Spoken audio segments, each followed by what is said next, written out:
So hello and welcome to episode 119 of Rebel City Podcast. This week we have Anna Cowan. How's it going, Anna? It's good, thanks. How are you both? Brilliant. It's nice to meet you. Thanks for coming in. Thank you. Yeah, thanks very much for agreeing to do this. So, do you want to just tell everybody a wee bit about yourself? You know, who you are?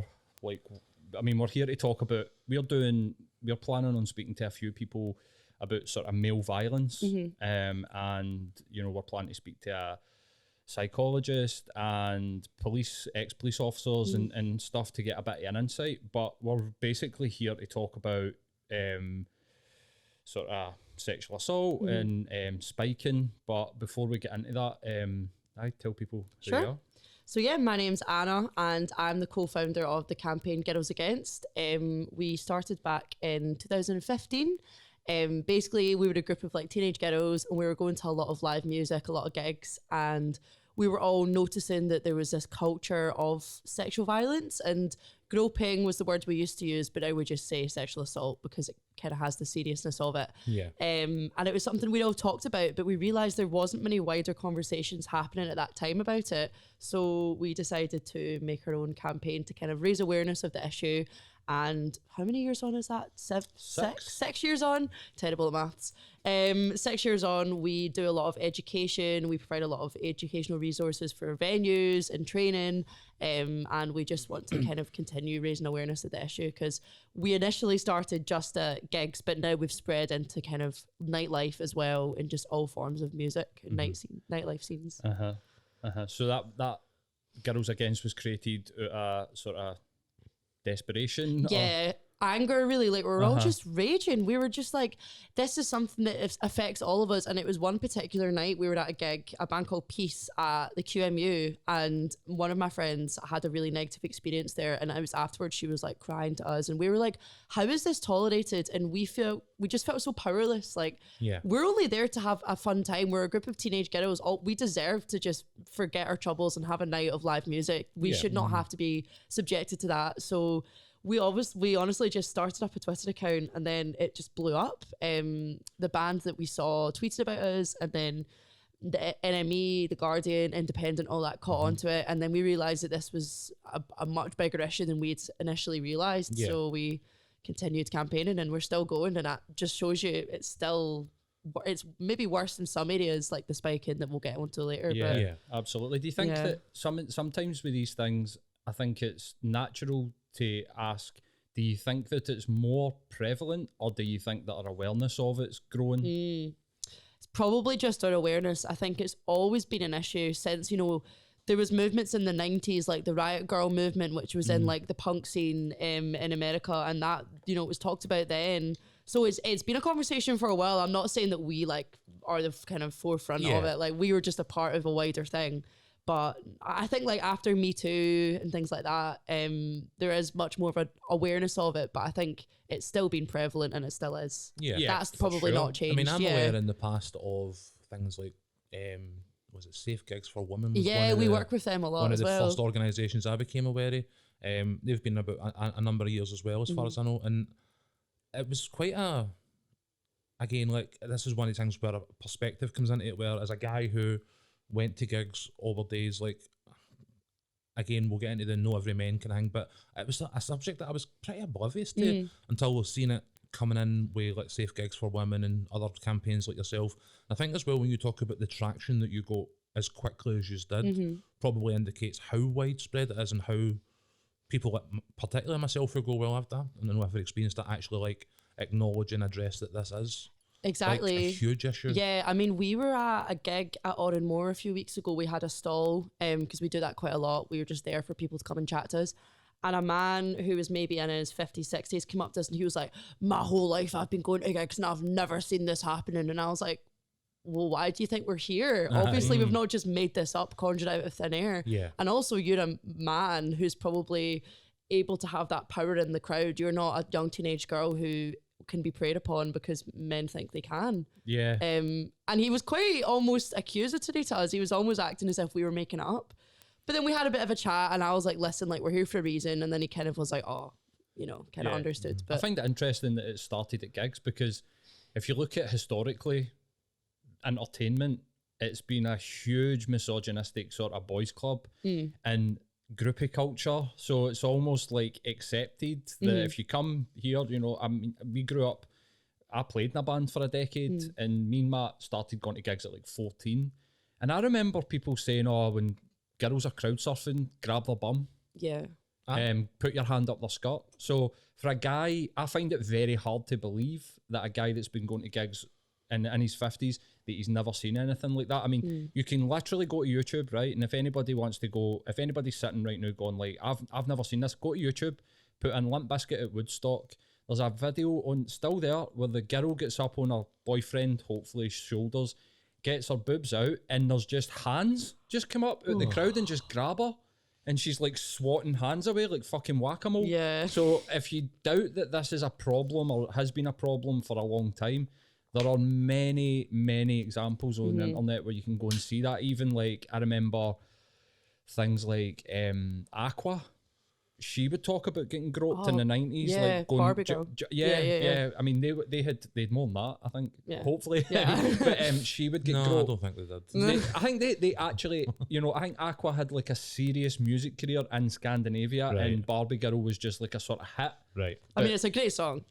Well, It's we a- could debate that. We're getting sidetracked about here. But she spoke about it in the 90s, and like you're saying, like there's been movements all the way through. But I'm wondering if that sort of attitude within music, with it being predominantly men in bands, and there's, especially if it's rock music, Yeah. it's aggressive. Women are kind of, I don't know, like sort of fodder in that sort of environment. Do you think that's kind of played into I it? definitely do. There's specific, you know, it happens in all genres of music, but we in Girls Against started out very much being fans of like indie music. We like, you know, Red Yeah. Enemy, and a lot of those bands, there is a culture of, oh, these girls are absolutely falling all over me. I can do whatever I want because I have this power. I'm on the stage. There's literally a physical power difference. They're above you. Yeah. You know, but it is in rock. You know, there's been a lot of accusations from like pop punk bands of there being abuse from them. So it's really multifaceted because it isn't just in the crowds. It's the whole culture from the bands as well, and the kind of Definitely. ways that they let this behavior happen. You know, it's like Limp Bizkit. Like, I'm sure Fred, what's his name, Durst will have seen that happen and, you know, not called it out. So that's why we always encourage artists, if they see anything, to call it out and make sure that security gets involved, because it comes from Yeah. all angles. Yeah. Do you want to mention the snaps? I was going to say, I was saying one of the, when you say that asking bands to call it, I think we had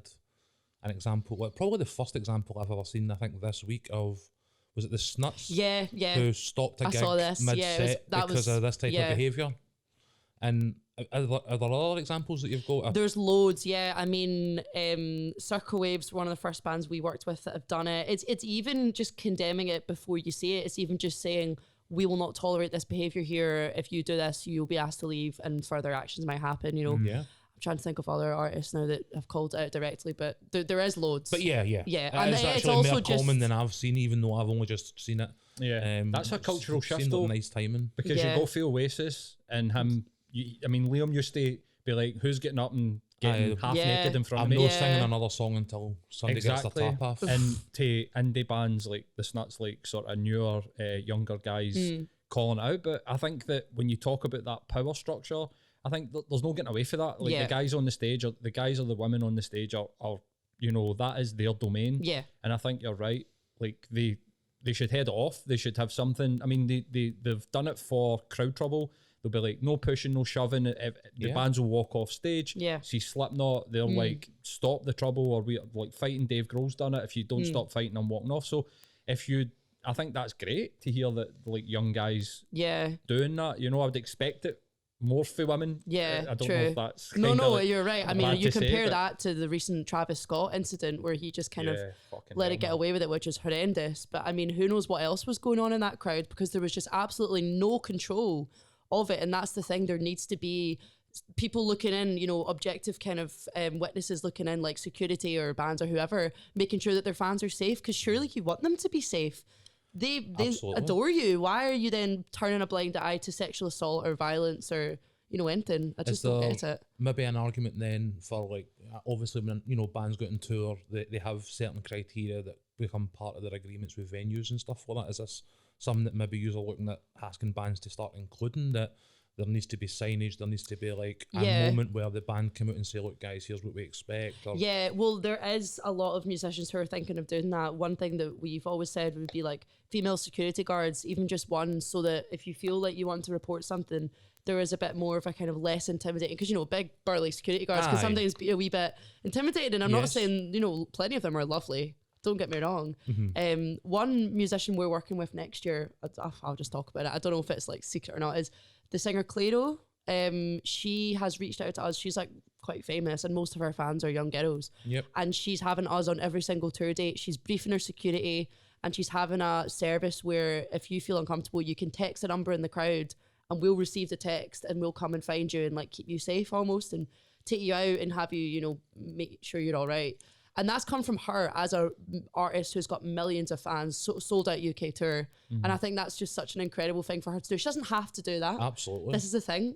And that just shows you, if it comes from them, it is almost better than us having to kind of beg them to let us be at their gigs and protect their fans. You would hope that 50-year-old guy, if he went to see, I don't know, like the specials, and the specials were saying this is a problem and this is how, he would then maybe go, oh, I've not seen it, but surely Exactly. you'd have more respect for the people on stage than people at a stall. Yeah, you know? no, exactly. I mean, one of the biggest people that we've had support us is Johnny Marr, which was incredible. I mean, amazing. Think of him speaking about it compared to like Morrissey. I mean, I was just going to say, polar opposite. the crossroads of the Smiths. I know. There's that generational thing again, where we're talking about the Smiths and the specials. You're talking about, you know, younger sort of artists and stuff like that, where the steps you're talking about, I'm going, that's brilliant. But then see that in the back of my head, the voice man on monologue's going, why the fuck do we need that? Like, I know. that's disgraceful. That I'm going, this is amazing, the work you're doing.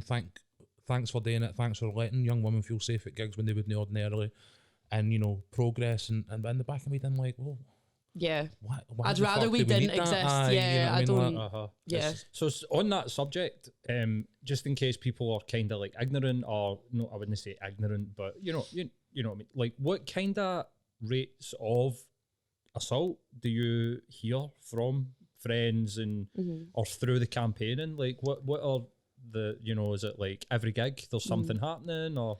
I suppose it's hard to know because not everyone that it happens to reports it and things like that. So we don't have, we've tried, but we don't have specific statistics. There is some research, but I'd say most women I know that go to gigs or nightclubs have been touched when they've not wanted to be, or worse. That know, obviously that's just me, and it's not happened to every single woman or person, because it does happen to men as well. Yep. We've had plenty of men come and speak to us, and we're here for everyone. When it's men, is it other men? Not always. It's Right. sometimes women. Okay. It's sometimes if just I don't even know. It's different for everyone, but it does happen, and we just want to make sure that every, you know, victim is Aye. supported.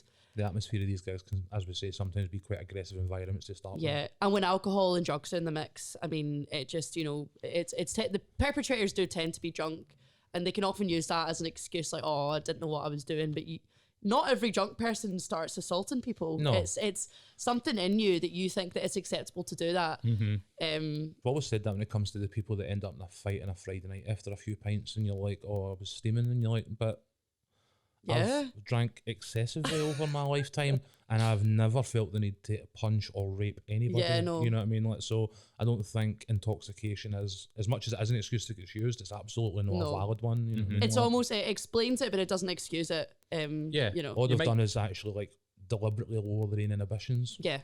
You might give somebody a bit of leeway, but it would be the same as sending somebody to like a drunk driving course. There needs to be a consequence. You Yeah. need to go and Exactly. educate yourself, surely. Yep. The reason I asked that sort of level, because I mean, I've said this a couple of times on the podcast. We've done podcasts about revenge porn and difficult issues that are kind of men issues that women are the victims in, and we're not scared to like sort of talk about it and even look at our own if we've ever, you know, like for instance, me and Matt grew up, you know, we might not look it, but we grew up in the 90s.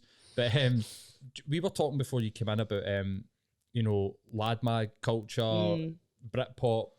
The Page culture, 3, all these things that Yeah. we grew up with that normalised this Absolutely. objectification. Absolutely. And when we were talking, I was like, you know, being an 18 or 19, I'm nearly 40, but being an 18, 19-year-old guy in a garage, I absolutely touched women on the dance floor, it was acceptable. Yeah. I had been groped once or twice myself. Like, it was just accepted. It wasn't something that you were like, this is bad or wrong. But when the sort of shift started happening around about the sort of 2010s, I remember speaking to people, speaking to women in my life, girlfriends, ex-girlfriends, friends, and every single one of them had a story. We had a friend, won't name her, who was nearly abducted after a gig night where she came to see my band, left at like the small hours in the morning and thought, I'll just walk back to Mavis Bank Gardens down at the Clyde, and somebody tried to abduct her. So I don't know any woman, sorry, in my life that if I was to say it is from catcalling, wolf whistling, right the way through to like actual rape, like the worst of it, and they've all got an experience. That was why I wanted to ask that question, because I don't know anybody that couldn't be like, I've been groped or whatever. Yeah, exactly. And I did say maybe not everyone, but that's not my experience. Like, it's just everyone I know it has happened to, and that is why we started the campaign. We were all 15, 16, and this had happened to us. We were children, and that's a whole other level of just disgustingness that, and I'm very open and able to talk about it now, but at the time we would get a lot of questions from the press, and they'd be like, tell us exactly what happened in detail, because they want the gory details because they think it will sell. That's what's going to give them a headline. Yeah, and that's the way that victims are treated in the media. It's like, oh, this will get some clicks, but it shouldn't be sensationalized like that, because it does affect every single woman pretty much that I know, and it affects everyone differently. People can be traumatized from these experiences, and later down the line it'll affect them in ways they won't realize. So absolutely. I think we can even see the spectrum of that. Every woman at some point in their experience, when you look at things like Me Too and that, where you see these actors who play these strong, empowering characters, superheroes and heroines and whatever else that happens to be for their entire career, but yet even they can turn around and be like, that's not who I am in real life. Like, I've been victimized, I've been whatever it is. And you're kind of like that, it's young teenage lasses at gigs, it's Oscar-winning actresses, and pretty much everybody in between. Exactly. And it's also female musicians who a lot of the time will like crowd surf and be touched, even though that's from their own fans, and they'll have to put on this persona when they're on stage, and they're inspirations to many young women, but they still get it as well. And then there's lots of other kind of unknown areas that we're trying to talk about more, like crew and staff who work in venues. We did a project recently all about female crew members who tour, because we're like, they don't actually get enough attention and they don't have as much of a voice in this conversation. So we wanted to give that to them, because it's all for all areas of the music industry that it affects. What we're talking about here is also both sides of the stage then. Yeah, exactly. So it's mental. I think that'd be a horrific experience to be on tour with somebody for a number of weeks or a number of months or whatever it is, and find yourself in a type of situation that you weren't comfortable in, because that's your livelihood. And it's your job, and there's all sorts of legality issues when you can't speak out, because we've tried to, if there's been an abusive musician at a festival we were meant to work at, an incident happened a few years ago where we're meant to work with Truck Festival down in Oxfordshire, and we pulled out because one of the headlining bands had multiple accusations against them, and we tweeted about it, and we got a phone call from their legal team basically threatening us. So it's things like that, and the accusations, there was multiple, and a lot of them couldn't be refuted. They were true. Seems odd when you've already went into that type of agreement to provide your service at that type of venue, for them to be like, how dare you do the thing that we hired you or signed you up to do. It was complete hypocrisy. So we pulled out, and we were just disgusted. We were like, you only wanted us there to show face and to look good. good. It's like a superficial just band-aid or it. Yeah, exactly. Just PR. I mean, even guys like Marilyn Manson, it's hard to, I went to see Marilyn Manson at Glasgow Green Exhibition Centre as a teenager, like 2001 or something like that, a long time ago. But it's so weird to say, but you just don't think about it. And then as soon as an accusation, it just clicks. You start to think about the act. You start to think about the way he treats me. And there's like video footage of Marilyn Manson like basically abusing a woman on stage. And you're like, right, this is clearly true.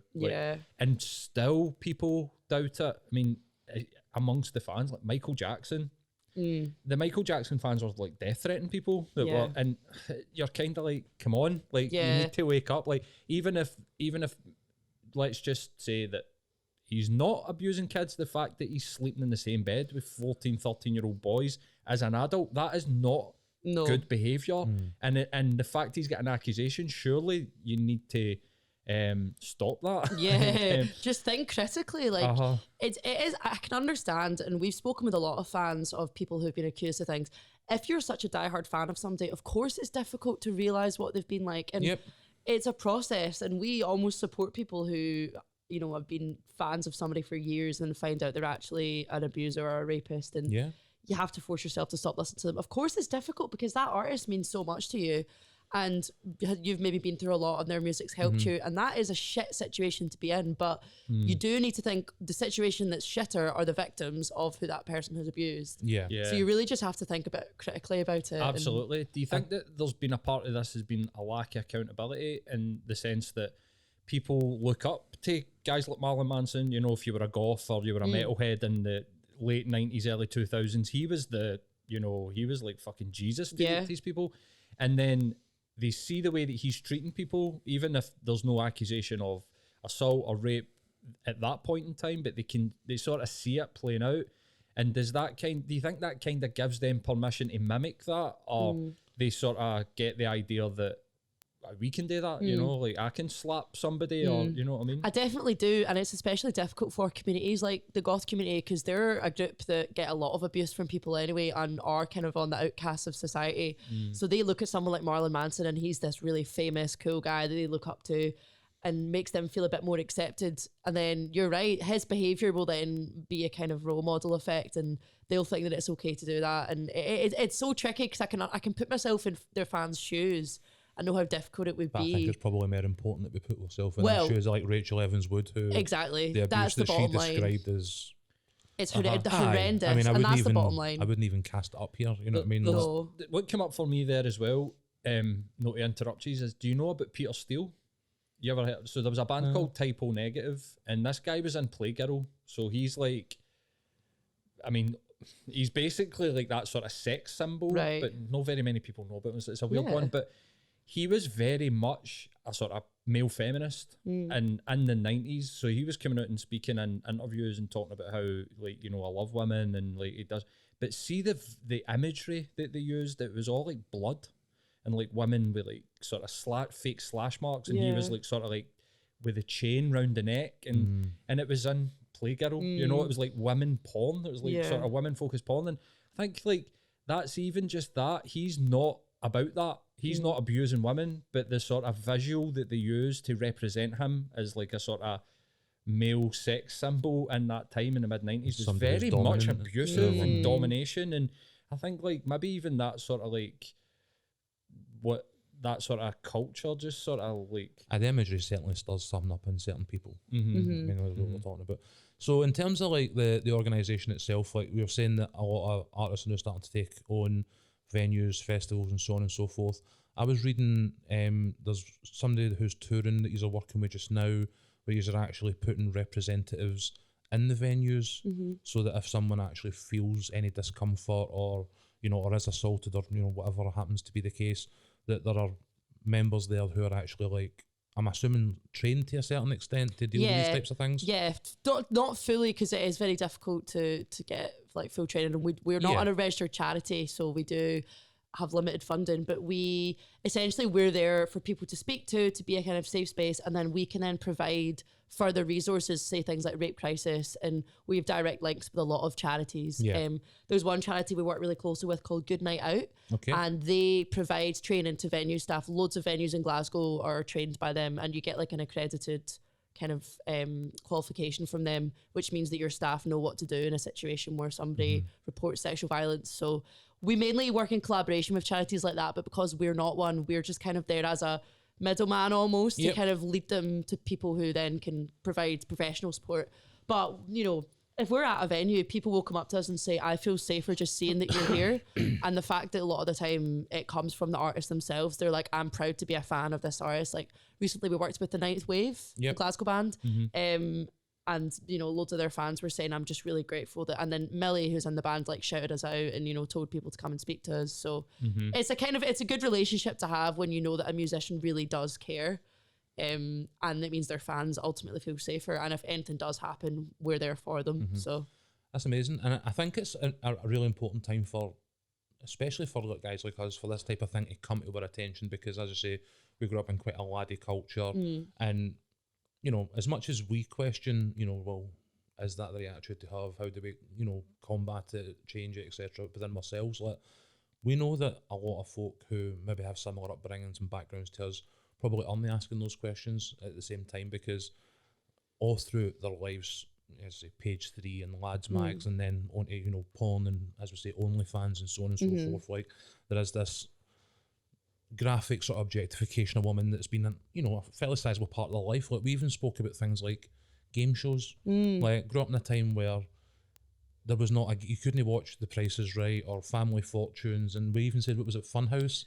Do you remember that? No. So like a 90s TV, kids TV programme. It was on like STV, after school. And they had the twins who were like 2 cheerleaders. 2 like 19-year-old blonde cheerleaders who were in behind pack. And so it went from newspapers to, as I say, kids TV, game shows. Every game show host had a lovely assistant, you know. Yeah. Still see it. You do. Why is Susanna Reid? no offence to her journalistic qualifications, right? But why did Susanna Reid get the multi-million, tens of millions of pounds to go from BBC Breakfast to Good Morning Britain? It was because Facebook groups started popping up, Twitter groups started popping up, Susanna Reid's hot, and people taking screenshots of photos of BBC Breakfast and sharing it on the internet. So that is the reason why she is there, is that she's the eye candy, Or at least you one of know? them. It's one of the reasons. Aye. I would say it's probably one of the big reasons. And it's not right. I'm not saying that. Because a you show know. like that's aimed at somebody like Piers Morgan, or now the other idiot who's there now, whatever his name is. Yeah, and she's almost there to kind of appease him and be like, "Oh, Piers, like, don't be Like silly." soften his And edges. yeah, aye. yeah. So I get now that as we start to have these conversations, there's going to be guys probably of our ages that are like, well, I don't see anything wrong with it. It's just been normal my entire life. How can you like now say that something is wrong with how it's always been, right?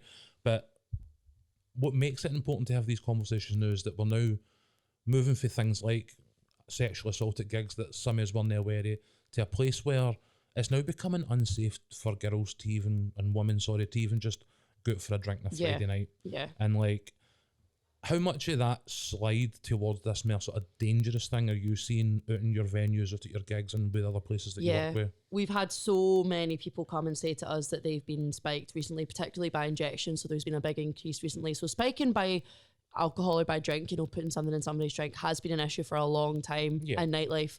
But we've recently seen needles being used for spiking, which is a whole other level of just disgusting. It's violent. It's completely violent. And you've seen the rhetoric of, oh, if you're going a night out, make sure you cover your drink, don't drink too much. But how can you say that to somebody who's about to be injected? There's nothing you can do. So that just shows you that kind of discourse about, you know, what a victim should do needs to just end completely. It cannot be about you protecting yourself, because how can you protect yourself from a needle injecting you in a club?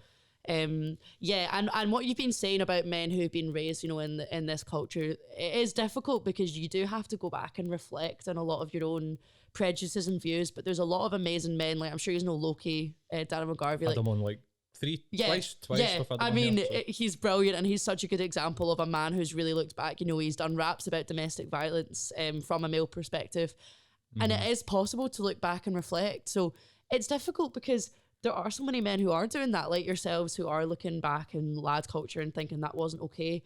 But then there is also this increase in spiking at the moment by injection. So it's this weird double-fold issue that it needs to be more thorough of men reflecting on their behaviours, because otherwise there wouldn't be these spikings happening at the moment. We definitely need to get there quicker by the sounds of it. Aye, for sure. Why do you think that shift's happened? Like, I find it disturbing. You know, like the idea that somebody's bringing needles. Like, why is I've this? seen one of your posts for the group, and it was a thing that I never considered, and it takes the danger that women are being exposed to in these situations to just an entirely different level for me. My daughter's 17.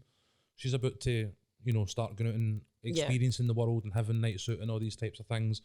And I know in the conversation, you know, it gets frowned upon to be like, I want this to change for my wife and daughter, but a big part of what I want this to change for is my wife and daughter. Yeah, of course. You know what I mean? Like, and that is one way that it's easy for a lot of men. Tested for sexual transmitted infection because of the needles. Are these needles even clean? And you're just like, it adds a whole other dimension. It's not just that someone is potentially at danger on a night out to sexual assault as a result of being drugged. It's that after that, as well as dealing with the trauma of having been sexually assaulted, they also may also have to deal with things like STIs and stuff like that. And like, we need to get on top of it. For the guys that are doing it, like, they could end up getting done for murder. Yeah. Like, you could end up killing somebody. You know How is that worth it? How is that worth it? I just don't get it. Yeah, so many women who have been spiked by injection, I've seen lots of reports, and we've received a lot of messages that they've had to go to hospital and then be checked for things like hepatitis and HIV. And while the rates are really low, because there has been a bit of scaremongering about HIV, people have been saying that there's been needles that are filled with HIV, which isn't true. Like, there has been a lot of kind of scaremongering about it, but there is always a risk, and it's better to be safe than sorry. But you shouldn't have to be going to hospital and getting checked. It just shouldn't have to happen. And it's particularly after the pandemic when people are needing fun and they're needing a relief. And I think so many abusive men over the pandemic have almost been thinking about, well, what can I do once we're back? You know, and that this must be what they've thought of. Like idle hands. Yeah, well, exactly. And I just wonder how this has become such a UK-wide thing, whether there are these networks. Oh, for sure. Of men, you know, on like things like Reddit and we were talking about this before you came in again, is that as much as I respect and know that it is needed for these safe spaces, there is it seems that there might be this other side of the coin where they're like spreading bad ideas, like letting men go into spaces where it's only men and they just bounce off the worst ideas with each other. And this could be like, do you know about ADA game? No, so this guy went to, he had a YouTube channel.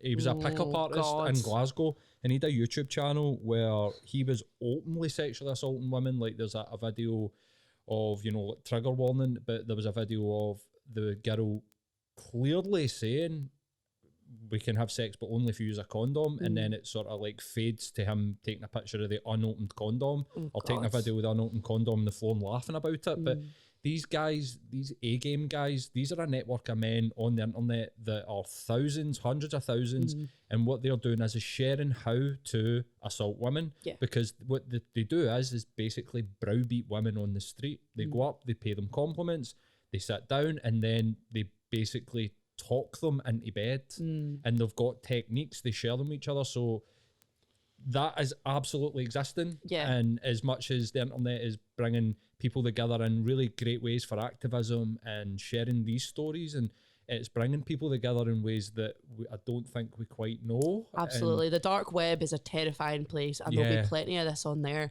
And it's a case of, how do you regulate that and legislate it? Because, you know, policymakers don't know about it, and it's something that we're way off actually knowing really what it's about and how to even access it. So it's a scary thought, but I think it's going to take a while to really get into, just because we're only really finding out about it and it's still in early stages. Yeah, absolutely. It's too much a coincidence that we're seeing the examples that you're talking about, a young woman up and down the country being assaulted with needles in the exact same within manner. weeks. Exactly. For It's them too not much to of a be- coincidence. It certainly feels as though there's a concerted attempt for that. Yeah, idea I'm to not be trying to sound like a pure spread. conspiracy theorist, but I genuinely believe. Well, they'll be on Reddit and they'll be sharing, Absolutely. or on 4chan, 8chan, whatever, and sharing this stuff. Yeah. Getting back to what Matt was sort of talking about and the sort of culture that we grew up, that sort of started with, you know, I was going to say HMV, FHM and Maxim, and is now in what seems to be, you know, people watching simulated rape on Pornhub on a daily basis, or, you know, teen, and, oh, but she's 21, but she looks 15, and it's like, this is very problematic. Yeah. And, you know, like, you know, I assume that you've not listened to the podcast. I'm an ex-porn addict, so I recovered from porn addiction, you know, like back in 2016. So I know all about this. Like, I know where this leads your mind and in the dark places. But how much, because I feel like a lot of this is an entitlement issue. Yeah. It is I think that it's multifaceted. I think evolutionary psychology comes into it, that, you know, men are kind of built to, you know, spread their seed as much as, you know, and we get this sort of inbuilt drive towards it. And as, you know, women quite rightly take things into their own hands, as they have in the last sort of 50 years.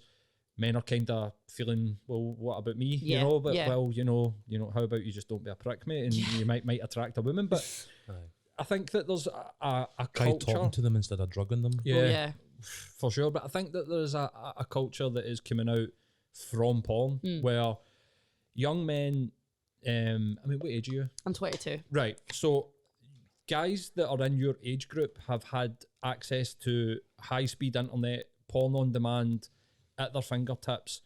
And now we're starting to see, you know, sex work on demand with like OnlyFans. Yeah. And I'm wondering, like, do you see it as that kind of being a problem? Because a guy now really can, like, we were talking before you came in, we're saying, like, it's always been an issue where a man can use his power and wealth to persuade women to be attracted or to engage with them. But now we're seeing guys can pay a tenner and the girls are messaging them. Yeah. And they might see that girl on the street or in the nightclub and think that they're entitled to their time and their sexual activity. And I'm wondering where this goes and how you see that sort of culture being a problem. So coincidentally, I did my uni dissertation about OnlyFans. So Oh, wow. it's something I'm really interested in. So I'd studied sociology and politics, and what I looked at was, over the pandemic, there's been this massive increase of OnlyFans, of the use of it, and people starting accounts and getting into sex work. And I was looking at whether the popularization of it is leading to a kind of normalization of that culture of, oh, I'm just going to become a sex worker and make loads of money without really thinking about the way that will impact people's futures. And I spoke to a variety of different sex workers on that app, some who have been a sex worker for years and have done like full service sex work, and other women who had just started it over the pandemic. And it was really interesting to hear them talk about their clients. And there was a real loneliness that they said that comes from the men who messaged them and talked to them. One girl I spoke to did a girlfriend simulator where she would pretend she was his girlfriend over message. Yeah. And there is a sadness and a loneliness to that, but there is also the entitlement that they think, I've paid you money, so you can do this for me. And I'm very interested in violent porn. It's in the increase of it and the ways that it's kind of then come into the bedroom with all these women being murdered by being choked in bed. These things are all interlinked. And I'm very pro sex work, and I think that porn has a place in society, but not when it's violent and not when men are watching it and thinking that is what sex is and I can do that to a woman. They need to understand that porn is removed from society. It's its own kind of bubble and it isn't real.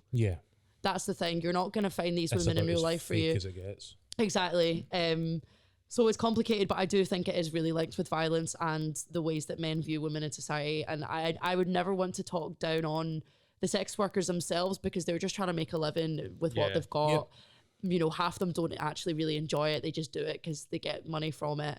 But some do enjoy it. I'm not generalizing, but it's more about the men that are consuming it and buying it, and the weird kind of, you know, childlike women that some of them go for, and the violence, and like you were saying earlier, it is concerning, and I am definitely concerned about it.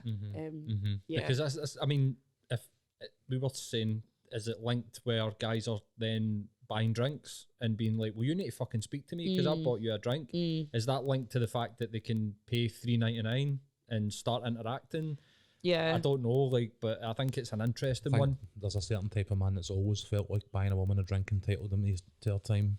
I don't know what that was. Just like these pickup artists. I was watching a YouTube video about them the other day, and I remembered that a few years ago I was walking up Buchanan Street and one of them came up to me. I didn't realize who he was, but he was like, he asked me, he was like, oh, do you want to go on a date? Do you want to go on a date? And I was thinking I was like 17. And he just followed me, and I was going to meet my friends, and I just started crying when I met them because he was like filming me as well.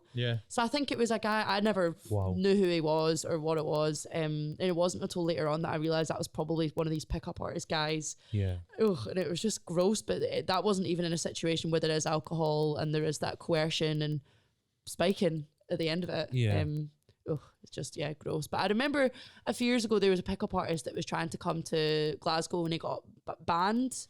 I think this is the guy. Is it the same guy? No, he lived in Glasgow on the south side. He went to Berlin for a year. Did he? Yeah, because they had all the video evidence, everything. So he should have been longer than a year. He got convicted and he went to Berlin for a year. And I hope he got a taste of his own medicine while he was in jail. We'll probably edit that out. But I think that it's important while we're talking about this sort of issue of spiking and the recent events. Are you seeing mental health issues? Because surely there must be a level of anxiety going into a nightclub now. You know, you're supposed to be going out to relax, unwind, have a drink, be your pals, have a dance. You know, like we love a night out, like everybody. But now there's this added element for women where it's like, I need to make sure that I've got eyes in the back of my head so I don't get stabbed. Absolutely. Like, No, exactly. And that's why I think the boycott of nightclubs, so there was a boycott a few weeks ago, all over the UK. I think that hopefully sent a message to nightclubs that people are actually scared to enter their premises.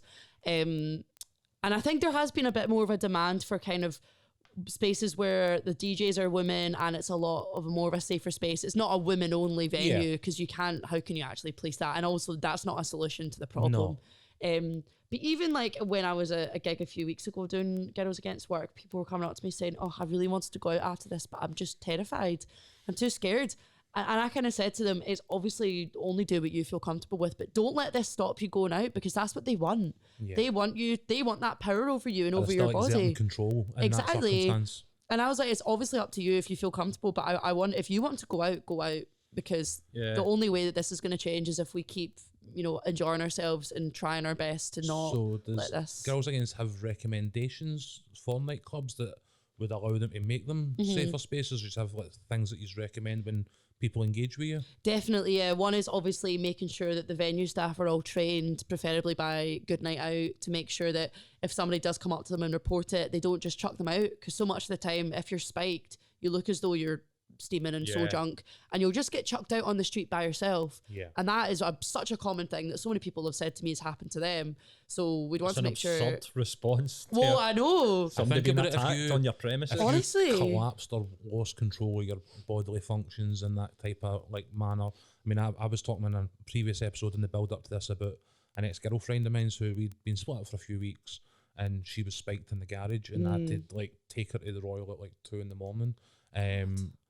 And like she had lost complete control of like limbs, like she couldn't stand up. Like is there any other venue or building or organisation anywhere in the world that would see somebody in that state and then just be like, exactly, out in the street you go? Like, exactly. It's a lack of kind of kindness. It's simple, just human kindness. If you see somebody in a state, you should help them or at least make sure they're not in danger.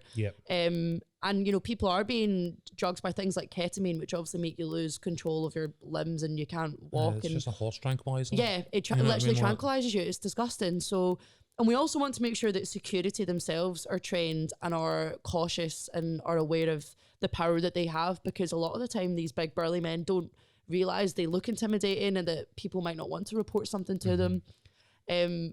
And there's something that we've been interested in is this thing about searching, because there was a petition recently that was about increasing searching and making sure it's thorough and full body. And while I do think to a degree that's needed, if there's anything we've learned from the Black Lives Matter movement, increased policing isn't always the best response. If a black woman is going into a club and she's been heavily searched, who knows what is going on in that bouncer's head, whether they're actually racist or they've got that power, you know. So we think it's a lot more complicated than that, and there isn't a one size fits all solution.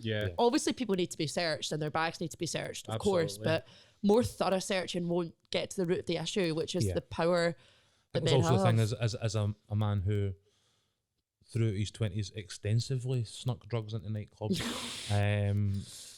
searches are not always necessarily effective. But I think there's a part of a balancing act that happens where a nightclub sort of, they don't want to find things. It's probably important to quickly note that the drugs were for my use. Aye, of Good course. clarify. And none of it was getting for spiking. It was for fun, you know, like harmless fun. Yeah, absolutely. Well, you know, self-harming fun.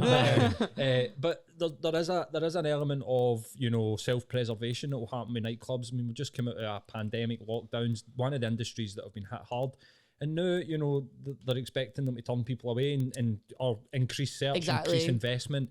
And there might be a part that's kind of like, well, do we really want to do that? Turn a blind eye to it. Can you also afford to be a nightclub in this climate with the type of reputation that means women don't want to go there? That's the boycott. That's where the boycotts come in. What I think would be a really good solution would be potentially for maybe some of the groups to infiltrate these online spaces where the guys are sharing, because then you'll find out how they're getting them in, because they'll be telling each other, here's what I did to get it in. A few stories of incels who were like converted out by engaging with journalists in that manner. Wow. Quite a few ones. The one of the lads that knew the fella in Canada who had the sort of mass shooting spoke to like a female journalist extensively via Reddit, and then at the end of the process, as she went live with her story, he was basically like renouncing incel, and that's exactly how she never went in to de-radicalise him, but the process of actually having like adult conversations with a woman absolutely had him go, well, wait a minute, clearly none of this is true. Yeah, You know there's what a I mean? YouTuber called ContraPoints. I don't know if you know, and she's got an amazing video about incels. And it's the fact that at the end of the day, these are men who are incredibly lonely, incredibly volatile, and feel like they're on the edges of society, like the Joker kind of thing. Yeah. And you do need to have some kind of, while I do think actually acting on what they believe and spiking people and being abusive is disgusting and needs to be condemned and tackled, actually just speaking with them from a human perspective is really needed, and just treating them, giving them respect, because this is the reason they're incels, is they feel like they've been denied respect. And while I don't want to pander to them and, you know, try and make them feel, oh, you're almighty, you're the Joker, like you do need to give them respect and actually speak with them to be engaged, for sure. Yeah. Like, I'm a therapist, and part of what I'm encouraged to do is to do like paradoxical work and look at the opposite of what people are sort of saying. So within involuntary celibate, it includes the word involuntary. So actually they really crave and love women from a perspective. They're going about it a terrible fucking way. But you could point out to them all, actually, your whole life and identity is around being rejected by women. That tells me that you love them. Yeah. You know, and if you can just engage them on that sort of human, the main want in your life. Yeah. It's just your motivation's fucked and you've went about this out of desperation down a wrong path. But if you can engage them even in just that simple human way, try and see it from their perspective. Don't get caught up in it, obviously, but then you could easily de-radicalise these men, because like you're saying, it took for an interaction with a woman to open this guy up.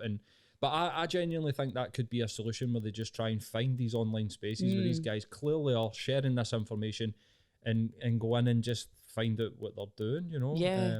But I'd be interested in looking at that. And I guarantee you, after this whole spike and, you know, during it, there will be research that will happen. I bet you there'll be academics looking into it. I'd be interested to see it, because, I do think it would be good to see firsthand what they're actually saying and what their tactics are, because we just don't know. I don't know how they're getting them in. And, you know, there's clubs down in London where the security is literally like an airport. Like, you've got to walk through one of the scanners, and I don't know how you can get a needle into that. The only places with metal detectors and wands and all these obviously types that's of things, mainly for like like knives and things like that, but I just don't get how they can get them through. So I'd like to know, find it out. Understand the mentality behind it. But we've kind of looked at, obviously, like our changing attitudes towards it. Obviously, like the music industry and venues, nightclubs and so on and so forth. Like, one of the big parts of the conversation that has been happening, you know, in the last year or so, has obviously revolved around how organisations like the police and like how government react now. These institutions already don't have a great response to, or a great track record when it comes to how they respond to like sexual violence and violence against women. We've obviously had things like the Sarah Everard case and just the absolutely outrageous, you know, sort of kettling and then attacking of the, you know, a peaceful vigil. Do you, in terms of like your work with your group, find that there's pushback when used? How are your people that interact with your service experiencing the police after the fact? So you're saying you would put somebody maybe in touch with rape crisis and, you know, so on and so forth, and let them deal with, you know, the trauma that they've been exposed to in these environments. But like, are you seeing the same type of, I don't know, desire for change for these institutions? Are you seeing anything sort of positive coming for them other than, you know, flag down a bus or whatever, or, you know, just the absolute nonsense that we've been hit with as they've sort of flailed about looking for answers? Yeah, not really, to be honest with you. I mean, we've always tried to not engage with the police too much, just because plenty of people who've been assaulted don't actually want to take it to the police. They just want to get better themselves, because they know that the chances of actually getting justice from the police or from the justice system is low, which is shit that that's the case, but it is. Not really. The most that we kind of engage with and that I've seen the most positive kind of outcomes from are from other organisations that are similar to us, who do provide support for survivors. But it is just sad that we can't rely on an institution that are supposed to take care of us and, you know, make sure that we're safe, that we don't trust them, because most of society doesn't trust the police, particularly people of colour and women. You know, the fact that they're talking all about the plainclothes police officers, if you see one run away or ask for more, but it's absurd, and it's pussyfooting around the actual issue. So we're always really hesitant to engage with them, and they've never got in touch with us. So clearly, or organisations like us, so it's clearly not a priority, really. Even Boris Johnson saying he's not making misogyny a hate crime because it'd be too much of a wide issue. It would cause too much paperwork. That I know, doesn't that just say it all? Too much effort. Yeah. Oh, what a shame. Must be so hard for him. So we have spoken in other episodes with regards to like male violence and like sort of gang and sort of addiction sort of senses. Yeah. Spoke to organisations like guys who were sort of previously involved with like the violence reduction unit, who have got a really like innovative approach in terms of Scottish traditional policing to these types of matters. Like if there was a space within these institutions where, you know, we could start having like a more sort of progressive conversation about this type of thing, what are other changes that you'd like to see for these organisations? Definitely. There is one that I actually did forget that we have worked with before, which is Mentors in Violence Prevention, which is from the Violence Reduction Unit, which is, I can't remember the guy's name, but we've worked with him a lot, and that's when they go into schools and they teach young people how to spot violence and prevent it, and you can become like a mentor in it. So that is one example, but that is a bit of a minority in the wider Police Scotland. But I don't know, it's hard to know what changes I'd like without like radical changes in the entire justice system.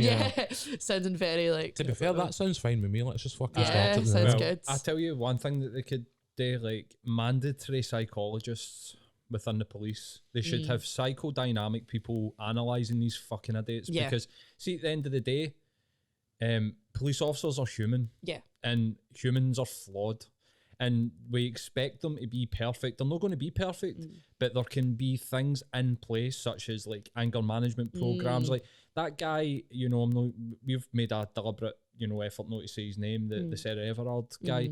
He had the nickname as Rapist.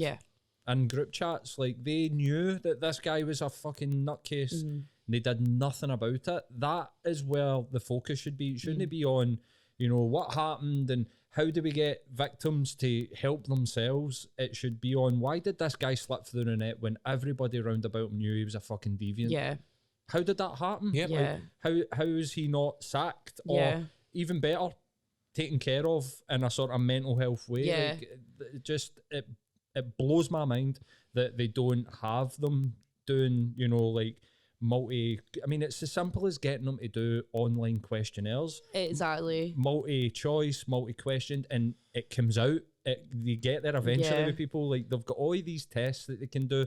People use them for interviews, like Myers-Briggs, and why is that not getting applied? Like, it's almost just so obvious.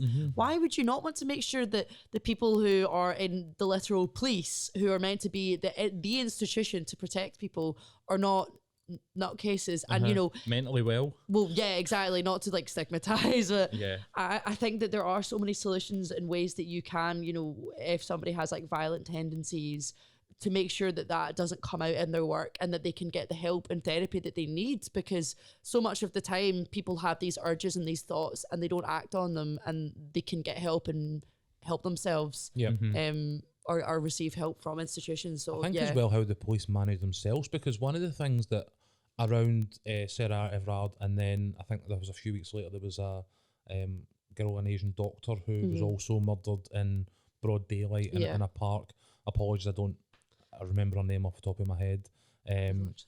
But during this sort of period, as women's safety was really being sort of intensely talked about in the sort of public domain, police figures on like internal charges for domestic abuse came to light, where, you know, the numbers, and again, off the top of my head, I don't specifically remember the numbers, so I'm not going to quote anything, but I remember reading it at the time and being absolutely staggered that such a propensity of police officers could be even accused of domestic abuse and stay in their jobs. Now, fair enough, we have to have screening and we have to have empathy and process that manages these things when the police deal with the public. But I don't even think women have the confidence just now in the police's ability to manage the police, never mind anything else. And like, for me, one of the changes I would certainly like to see is that the minute a police officer is accused of domestic abuse, that they're suspended, and if they are found guilty, then they are immediately dismissed without question. You know what I mean? Like the notion that a domestic abuser could go into someone else's house and successfully handle a domestic abuse case, or violence against women that's resulted in a woman's death. There was a woman in London, woman of colour, who it was found out after her murder that the police had been posing for selfies with the body and stuff like that. And you're just like, everything like this should just be like straight up dismissal. And then if a police officer is dismissed, is that an abuse of public power? Is that something that then needs to be considered a sort of criminal charge? Like, we're not seeing or hearing any of this. And I get that every institution probably wants to protect its own to a certain extent, but there needs to come a tipping point. And I think recent events, particularly in the sort of sphere of women's experience and the violence that they're facing, like, we're at that tipping point, I think. Absolutely. And we're barely scratching the surface thus far, and it needs to now start. I think there needs to be absolute institutional reviews and changes in the police. And that's exactly it. There are so many officers who are abusers themselves. And then if they're expected to then go and, say, investigate a situation with a domestic abuser, they're going to sympathise with them most likely, and they're going to have their own biases in their mind. You know, of course, the racism of the police is a whole other issue, which is completely institutional and has been there for a long time, and I think will continue to be. But it's just a case of, when will this actually change? When will we stop talking about it, and when will they actually act? But clearly it's too much of an issue and it's too difficult for them at the moment, which is just so frustrating. And I'm going to shoot off on a wee bit of a tangent here just before we start to wrap up, because that notion of institutional failings and not having the right conversations about what's going on, this is something that I also feel is kind of like present with one of the other organisations that I've seen you were involved with, about the exclusion zones. Back off Scotland. Aye, back. Would you mind if I ask about? Yeah, of course. Because we talked earlier on about misogyny and in very sort of general terms, and I think for me, what Back Off are involved in kind of touches on that more, maybe more an issue about patriarchy than anything than misogyny, but it's the group that you're advocating for 150 metre buffer zones around abortion clinics, because at the moment, and I'm going to use the term like religious fundamentalists are essentially blockading healthcare facilities and trying to essentially intimidate women out of having things like abortion and stuff like that. And this is another one. I don't think the Scottish government has got a bit of laissez-faire kind of like kind of approach to it. And I think this is again another example of an institutional failing, because if women who are using that service decide that, you know, it is within their right, as it is in this country, to make use of these services for whatever reason they want to, then they should be allowed to do that. Yeah. Like, it's sorry. No, I was going to say, pushback are you getting here on this one? So much. It's particularly from, I'm going to name them, the Scottish Family Party. Absolutely from them, and they are religious fundamentalists. I'm sure you've both heard of them. They're absolutely abhorrent. They are disgusting, because they believe in family values. It's they want the Scottish family to be preserved, which is a straight couple and no sex before marriage and no gayness, none of that. And the main pushback has been from them, and we have been incredibly disappointed in the Scottish government, because we've met multiple times with Mary Todd, the health minister, and she's essentially said it's an issue for the councils to deal with. But we've just had a conclusion come from COSLA, who are the local authority institution, and they've said that this is not an issue for councils, it is for the Scottish government, because that's the only way it's going to be implemented throughout the country. And these are NHS facilities, which will be a governmental issue rather than a council issue. Totally. And the main crux of it is, this is not a debate about the morality of abortion, because you're entitled to your opinion on abortion. If you disagree with it, that's fine, it's up to you. But it's an issue of accessing healthcare without being harassed by religious fundamentalists with graphic photos of fetuses, with pictures that say, I regretted my abortion, you'll regret yours, women regret, things like that, that are just and a lot of the time people go into these clinics aren't always getting abortions. It's all sorts of things. It's people with fetal abnormalities who have to get really traumatic surgery, you know, to make sure that they don't die. People even just going to get a contraceptive pill. But it doesn't matter what you're getting. You shouldn't be getting harassed. Absolutely. And the notion that one, and I passed by them at the Royal Infirmary. My bus is in and out of town, coming from sort of Springburn neck of the woods. And that one that, you know, you'll regret abortion is, it so fundamentally misunderstands the issue, because I know a few women who have had to have abortions, and like, even for complex medical issues like you're describing, I have never met a single woman or heard a single woman anywhere who came out and went, I had an abortion. You know what I mean? Like, it's a really traumatic emotional experience for anybody that has to go through that, no matter what reason they do. So the notion that they're being picketed is, for me, outrageous, and it is an extension of that entitlement, that you know, that structure that says we get to control who you are and what you do. You know what I mean? Like, what kind of, are you seeing any sort of progress on the issue? Gillian Mackay from the Greens just lodged a member's bill in Parliament to get buffer zones, which is brilliant. Gillian's brilliant. She's amazing. She's brilliant, and we've had a lot of support from Monica Lennon as well, who's also amazing. We've had cross-party support. There's just one SNP, MSP. What's his name? John. He's Southside. Swinney. No. McNichol. No, I can't remember his name, but he admitted He's the Cathcart guy on Twitter. Yeah, I think so. Glasgow Cathcart at Glasgow Cathcart, something like that, is it? Oh, I should know his name. Sorry, you can edit that out. It's Me pure trying to think of his name. I'll do an edit on it. I don't worry about it. But he has admitted to attending the vigils, so-called vigils. Because he's, thing is, plenty of religious people aren't against abortion, or at least believe, if they don't agree with it, that people should be able to access them. But when there was debate in Parliament, he started talking all about the morality of abortion and how he's met loads of women who have regretted it. And it's like, that's not what this conversation's about. I'm sorry, but governments are not there to tell you about morality.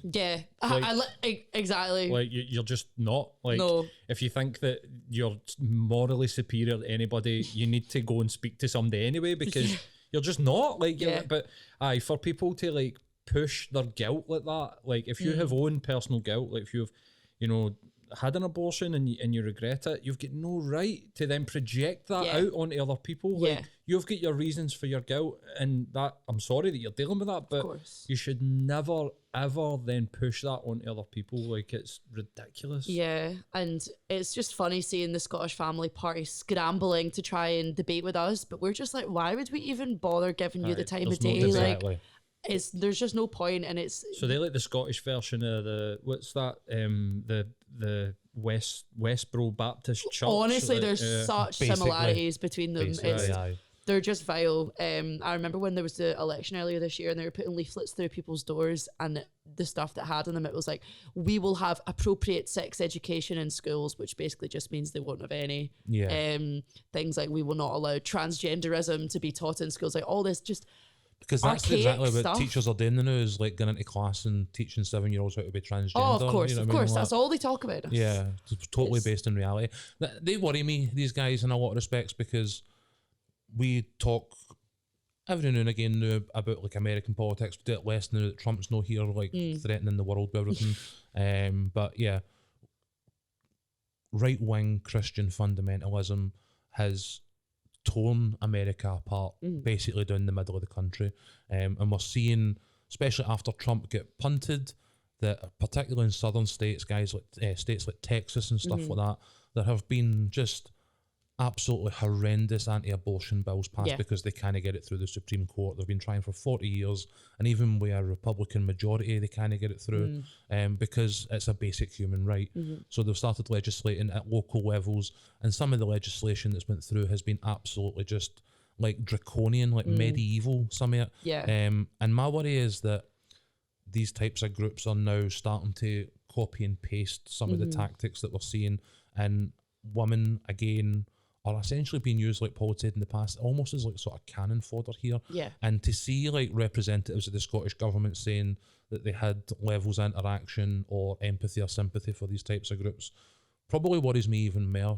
So it does. Like, Do you think that there's a chance that this is something that's going to become sort of more prevalent, that we need to worry more about, or that women need to worry more about, that this type of legislation about what they can and can't do with their bodies is going to become a thing in Scotland? Hopefully not to the extent it is in America. I mean, the main kind of thing that the Scottish Family Party preach is freedom of speech, which obviously, you know, you're entitled to do so long as you're not being abusive, which they are a lot of the time. I do think they're not electable. Nobody, you know, they're on the second list when you vote in the Scottish elections. They're not going to ever be elected, but it's the influence that they have that it can infiltrate party lines. That an SNP, a member of the government, is able to sympathise with them and voice his views. Like I said, if he disagrees with abortion, all well and good, that's fine. But you need to accept that it is a healthcare right, regardless of your moral views or anything, and that people need to access it. So hopefully, given that, you know, Nicola Sturgeon also talked about our campaign and obviously is a feminist herself and, you know, agrees with us, I like to think that there won't be any restrictions to the extent in Texas, but I don't know. It does frighten me that the Scottish Family Party do have, you know, thousands of followers on Twitter and they do have supporters. An ability to lobby. Yeah, exactly. And a boy I went to school with ran for them a few years ago. It was when it was the Westminster elections. It was when Amy Callaghan won my seat where I'm from. And I was watching it because it was it used to be Jo Swinson's seat. So I was, you know, watching it to see her maybe get booted out, which she did. And I saw it and I was like, he went to my school. So I looked him up and it said Scottish Family Party. And I was like, who are they? I hadn't heard of them. And I went on his Facebook and it was just the most disgusting thing I've ever seen. And, you know, he got 10 votes. So 10 you know, idiots, 10 fannies voted for him, but I was like, there you go. Like, there clearly isn't the actual elective support that you'd think there would be. There is a lot of chat, but there's no action more, on we it. need to be careful about these people lobbying through the back door. Yeah, that's the thing that I'm worried about, not actually having them in Parliament and being able to put policy through. Absolutely. Well, thank you very much, man. That was a great conversation, and aye, man, I really enjoyed that. I did. Well, I don't know if "enjoy" is the word, but it's been it's been interesting great. to get into it. Like, I was a wee bit nervous coming in because I'm aware that there's still probably like blind spots on this that we might still have, and you know, want to make sure that we me get too it right. as well. Like, this is the thing; it's not possible to know everything and be right about absolutely everything. And I always listen back to these things and think, oh my god, I could have worded that better, but hopefully the message still stands. Yeah, excellent. Absolutely. And I think that's part of the motivation why to have these conversations for me personally, is that challenge ourselves a bit on it. Challenge it, and also I don't want to be in a position where I'm at fault, like, you know, especially as things, you know, evolve and change and stuff like that. So no, thank you very much for where can Thank you. anybody listening find the various groups that you're involved in? Yeah, If they God, want I'm stretched a bit thin, aren't I? We're on Twitter at Girls Against and at Back Off Scotland, and then we're also on Instagram and Facebook, just all under the same names, Girls Against and Back Off Scotland. So guys, anybody get any questions or anything, that's where you find them. Get in touch, get involved. Yeah, get involved. Our DMs are always open and we're always happy for a chat. No abuse though. Actually, you can give us a bit of abuse, but we'll just laugh at you. This is the best way to deal with it. That's the way we get into it. Exactly. Well, thank you very much. Thank you.